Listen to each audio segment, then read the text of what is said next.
Herkesi salamlayıram. Deyəsən, ancaq mənim üzərimə düşəcəkdir heç kimi yormamaq. En sonunda çıxış elədiyimə görə.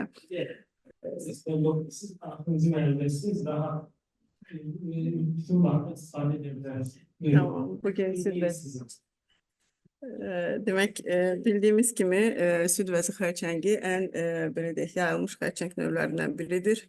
Və bugün etdiyimiz mövzu, yəni mənim təqdim etdiyim mövzu növbəli radiokimyoterapiya və konkurent kimyoterapiyadan söhbət gedəcəkdir, konkurent terapiyadan. Demək, burada bir neçə amillər var ki, hansı ki artıq onları kollegalar, bəzi və şüa terapevtlər də müzakirə olundu və mən bunların üstündə çox qalmaq istəmirəm. Sadəcə bildirmək istəyirəm ki, radioterapiya və üstəgəl sistematik terapiya və bu yerli və uzaq residiv risklərini azaldır. Optimal zamanlama ilə bağlı isə bir sübutumuz yoxdur. Ona görə ilk öncə radioterapiyadan başlayaqmı, yoxsa kimyoterapiyadan mı başlayaq? Bu aktual bir mövzudur. Demək, bir çalışma qarşıma çıxdı bu araşdırma zamanı. Demək, 244 xəstə üzərində aparılıbdır bu çalışma. Əvvəl kimyoterapiya verilibdir və sonra radioterapiya verilibdir və tam tərsi əvvəl radioterapiya və sonra kimyoterapiya. Burada 244 xəstə üzərində aparılan bu çalışmada iki qrupa ayrılmış. Demək, ilk qrupda kimyoterapiya almış və üstəgəl radioterapiya almış xəstələrin sağ qalım demək sayı tək radioterapiya almış xəstələrdən daha çox təşkil etmişdir və bunu da demək olar ki bizim standartımız ilk öncə kimyoterapiya, sonra isə radioterapiya ilə davamlamaq. Burada hormon müalicəsi ilə olan xəstələr də müzakirə oluna bilər və sual doğura bilər ki, hormon müalicəsi sonraki etapda radioterapiya ilə kombinasiya olunurmu? Bəli, olunur. Burada radioterapiyanın və hormon müalicəsinin bir yerdə aparılması barədə tədqiqatlarda toksiklik çox da aşkar olunmamışdır. Yəni ona görə də bu bir yerdə aparıla bilər. Lakin bir çalışma var ki, o çalışmada hormon terapiya, üstəgəl radioterapiyada premenopauz olan xəstələrdə bəzi çətinliklər yaratmışdır və ona görə də bu çalışmalarda ilk öncə xəstə seçiminə baxmaq lazımdır. Burada isə demək bunların üstündən keçək. Konkurent kimya radioterapiya nə zaman tətbiq edilə bilər? Konkurent kimya radioterapiya yüksək riskli olan xəstələrdə tətbiq çox sayılı limfodin metastazları, RB marjinal zonanın pozitiv olması,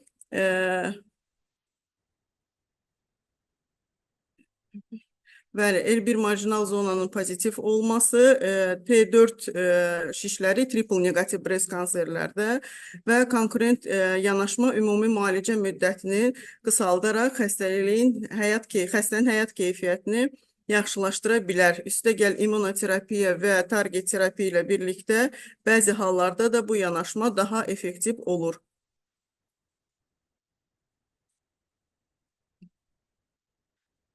Demək, bir çalışma qarşıma çıxdı. Bu çalışmada 3 xəstə qolu götürülmüşdür. Birinci qolda demək standart kimyoterapiya, üstəgəl stereotaktik radioterapiya, ikinci qolda durvulmab kimyoterapiya, üstəgəl demək radioterapiya və durvulmabla davam. Üçüncü qolda isə kimyoterapiya, üstəgəl radioterapiya və durvulmab, üstəgəl olikulinib, bu yeni bir preparatdır. CD73, anti-CD73 pozitiv olan xəstələrdə istifadə olunur, geniş NGS panellərimizdə. Və burada da çox gözəl bir nəticə alınmışdır. Üçüncü qol olan araşdırmalarda, üçüncü qol olan xəstələrdə ümumi sağ qalım sayı 35,6% yüksəklikdə birinci qoldan və ikinci qoldan müqayisədə. Bu da deyir ki, konkurent kimya radioterapiya gələcəkdə yəqin ki, bir standarta çevriləcəkdir. Bu da bunlarda, demək bu slaydlarda çox qalmaq istəmirəm. Araşdırmalardır və nəticələrdir.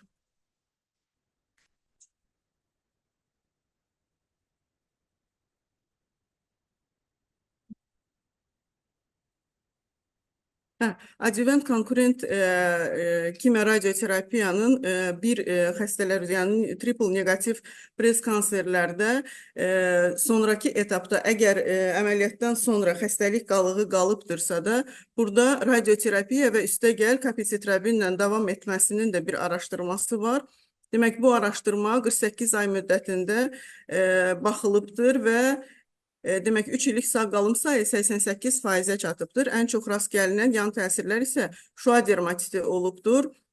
Bu da demək olar ki, bütün xəstələrdə şua, yəni çox xəstələrdə şua dermatiti aşkarlanır.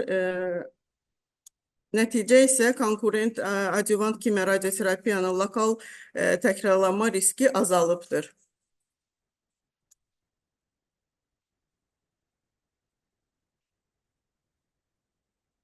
Bunlar demək budur, dəri altı fibroz, talangziektomiya və limfadenitlər olubdur ki, və bunlar digər qrupda da görünə bilər, yəni tək belə deyək, növbəli radiokimyoterapiyalarda. Növbəli yoxsa konkurent radiokimyoterapiya, demək, xüsusi aqressivlik təşkil edən xəstələrdə bu alt tiplər, yəni triple negativ xəstələrdə olmaq namizədlərdir, yəni bu xəstələr namizəddir. Xəstə seçimi və texniki icra ön planda olmalıdır mütləq şəkildə. Və düşünürəm ki, gələcəkdə klassik ardıcıllıq yanaşma ilə bir yerdə daha çox növbəli radiokimyoterapiya bir tarixə çevriləcəkdir. Amma bunun üçün bizim əlimizdə çox böyük randomize olan bir çalışmalar olmalıdır. Onunla da yəqin ki, zaman göstərəcəkdir onu. Çalışdım, çox qısa edim. Heç kimi incitməməklə. Çox sağ olun, təşəkkür edirəm.